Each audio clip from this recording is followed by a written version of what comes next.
I've been sitting on this image for a while now, awaiting the opportune moment to pounce, if you will. And considering the ongoing Steller Blade controversy doesn't even really sound like the correct word, but we'll roll with it, right? Where Steller Blade, the PS5 exclusive, has gotten into hot water for featuring a female character that doesn't actually look like a gargoyle or a Medusa. This has been accused then of perpetuating unhealthy, unrealistic body standards for women, even as the video game developers revealed that they scanned the body of an actual Korean female to create the character. Oh well, details, eh? And these allegations come, of course, exclusively from one petitioning of the political sphere. And that is where we get to this thing here. This one was popping about left-wing social media quite a little while ago now, and I couldn't for the life of me see the problem or the supposed own here, as they were passing it out like, this will really teach the chuds a lesson, they can't argue against this. And you know what?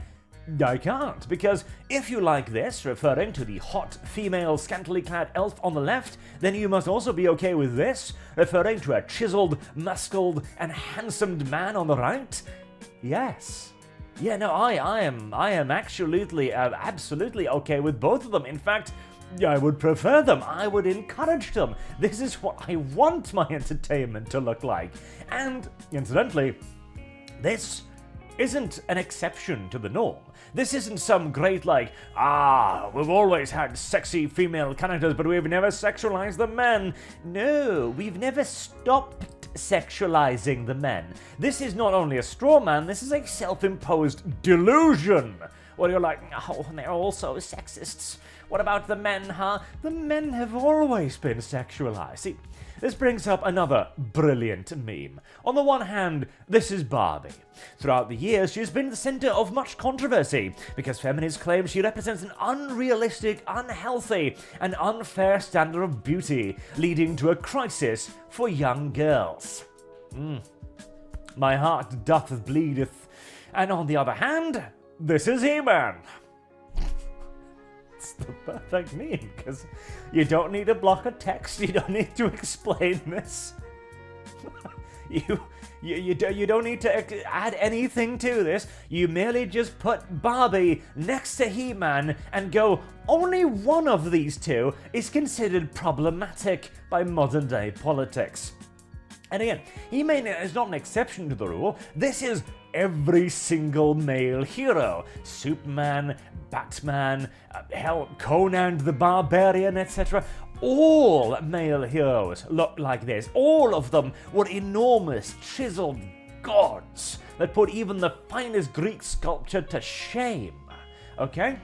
And there's a very simple reason for this. It's because when somebody seeks escapism via fantasy books or magazines or television shows or movies, they wish to see an idealized story.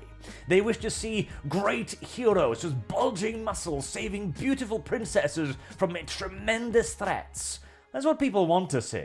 This is why even back in the day, right, when we painted movie posters, they looked heroic, amazing, muscular, imposing.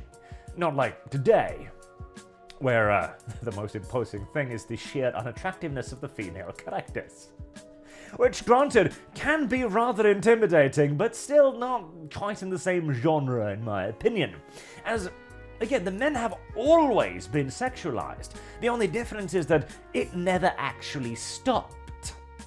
Hell, some of the more popular television shows today as well feature, surprise, surprise, attractive male characters. Reacher is having enormous success at the moment, and that's basically stuck-at-home house mum pornography.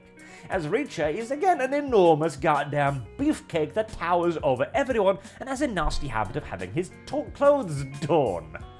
Oh, I wonder why. Why do you continuously go shirtless there, big beefcake?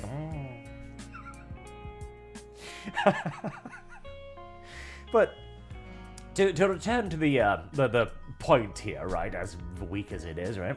So, if you like this. And you can also make kind of the counter-argument that there is different standards of beauty between men and women. Absolutely correct.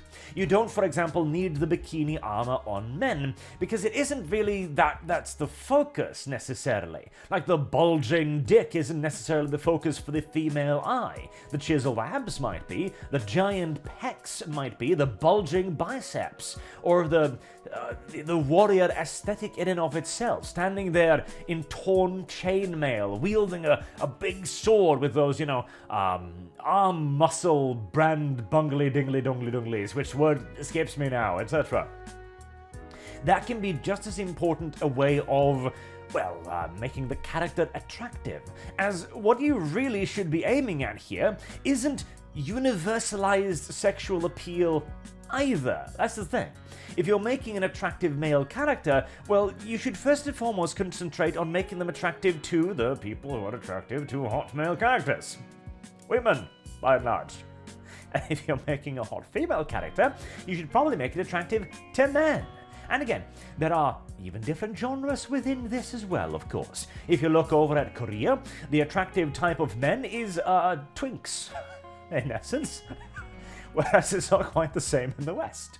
You've got different genres of attractive females. Look through Boris Vallejo paintings sometimes, for example, and you will see Amazonian muscled women in armor, and you will see beautiful priestesses, buffing and blessing the menfolk, etc.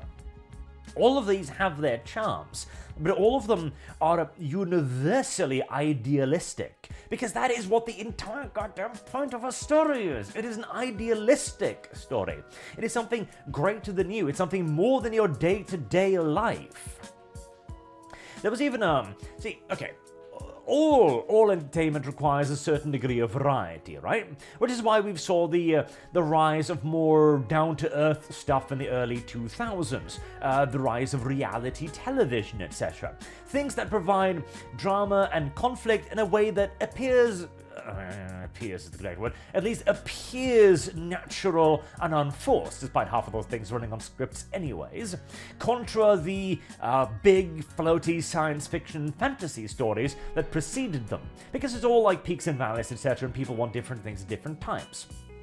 But even in the case of realistic entertainment, you rarely see the fat folk in there. You really rarely see the ugly ones, unless that is the point of the show, like The Biggest Loser, for example, which's primary appeal revolves around watching fat people suffer. I mean, am I wrong? Or, there was a particularly cruel show, I remember, like Beauty and the Beast style, where what was it? There was a woman who goes on a dating show, and they give her the usual spiel. We're going to set up like 7 men for you, and you can pick and choose, and you can dump them as you please, right?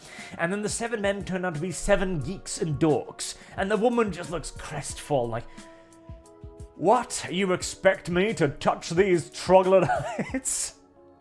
And then, throughout the show, she actually starts getting a little bit fond of them because, well, they've had to develop personalities. And they actually start developing some relationships, and she actually starts, talking to them, liking them, treating them like human beings, and even being sad when they have to leave. And then, as the show is coming to a close, they introduce a new band of masculine Greek gods into the fold, who walks in there in their chiseled abs and underwear and go like, now what, woman?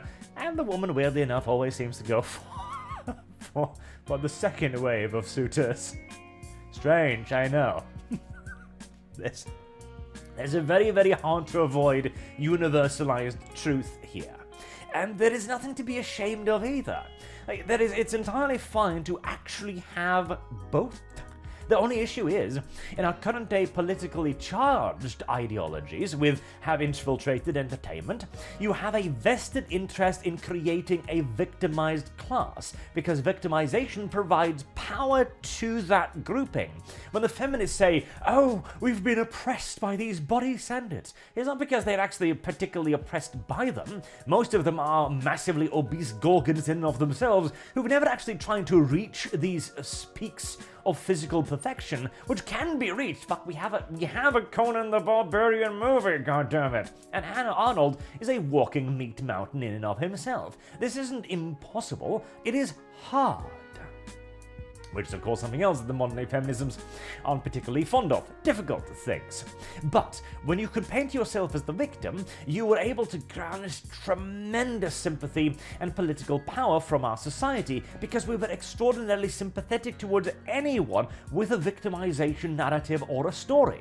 When they simply told us that I have been oppressed by this, oh me oh my, what shall I do? Society rushed to their aid. Oh, that's too bad. Okay, can we do anything at all to help? And like, oh, well, now that you ask, change everything to my benefit.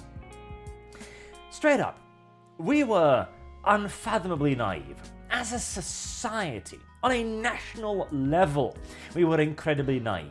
And it allowed us to be very easily exploited by people who do not have a shred of goddamn decency in their entire bodies.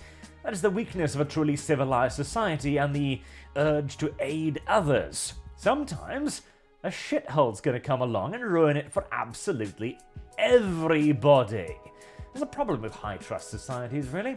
It's incredibly desirable and something we should always be working more towards, but the moment you introduce one little piece of shit person who figures that they can utilize this trust for their own exclusive benefit, things start collapsing awfully quickly, and you start developing actual victimized groups that aren't merely claiming the status, but are actually being damaged and hurt by the new standards put in place specifically to advantage one group over another.